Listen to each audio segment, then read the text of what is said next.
فَيَتَعَلَّمُونَ مِنْهُمَا مَا يُفَرِّقُونَ بِهِ بَيْنَ الْمَرْءِ وَزَوْجِهِ۔ جو یہودی تھے انہوں نے حضرت سلیمان پر الزام لگایا کہ یہ جادو کرتے ہیں، بلکہ سلیمان علیہ السلام پر اللہ کا فضل تھا، اللہ نے کچھ چیزیں انہیں سکھائی ہوئی۔ اب یہودیوں نے کیا کیا، سلیمان علیہ السلام کے مقابلے میں جادو کرنا شروع کر دیا۔ ان کا جادو کیا تھا؟ میاں بیوی کے درمیان جدائی ڈالنا۔ اور جو میاں بیوی کے درمیان جدائی ہوتی ہے نا، اس کی 4 صورتیں جو ہمارے سامنے آتی ہے۔ سب سے پہلی بات یہ ہے کہ جب میاں بیوی کی زندگی اس میں تیسرا بندہ آ جائے، 3rd پرسن آ جائے، جب تیسرا بندہ آ جاتا ہے تو پھر کیا ہوتا ہے، اختلافات بڑھ جاتے ہیں۔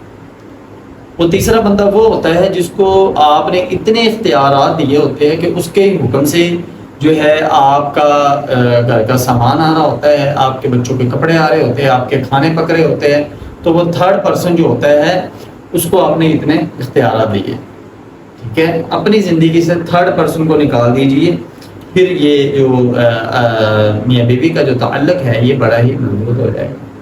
دوسرے نمبر پر CCTV پرسن۔ کچھ لوگ آپ کی زندگی میں CCTV پرسن کی طرح ہوتے ہیں، وہ آپ کے ہر موومنٹ کو دیکھ رہے ہوتے ہیں۔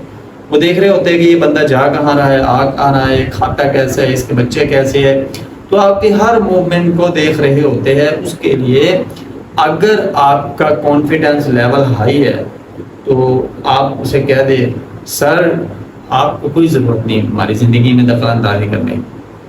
اگر آپ نہیں کہہ سکتے تو پھر پیارے حبیب صلی اللہ علیہ وآلہ وسلم نے ایک دعا بتلائی ہے، وہ دعا آپ نے پڑھنی ہے اور اللہ کے سامنے وہ دعا کرنی ہے، اللہم انی اعوذ بک من جار السوء، اللہ مجھے برے پڑوسی سے بچا، ٹھیک ہے نا۔ پڑوسی اگر انسان کا ہمسایہ اچھا نہ ہو تو انسان کی زندگی جو ہے وہ عجیب ہو جاتی ہے۔ اللہم انی اعوذ بک من جار السوء ومن زوج تشیبنی قبل المشیب، اللہ مجھے ایسی بیوی نہ دینا جو مجھے وقت سے پہلے بوڑھا کر دے۔ ومن ولد یکون علی ربا، اللہ مجھے ایسی اولاد نہ دینا جو میرے اوپر حکم چلائے، جو میرے اوپر جو ہے وہ باتیں کسے، بدتمیزیاں کرے۔ ومن مال ان یکون عذابا، اللہ ایسا مال نہ دینا جو میرے لیے عذاب بن جائے۔ ومن خلیل ماکر عینہ ترانی، اللہ مجھے ایسا دوست نہ دینا جو CCTV پرسن کی طرح میرے اوپر نظریں جمائے رہے۔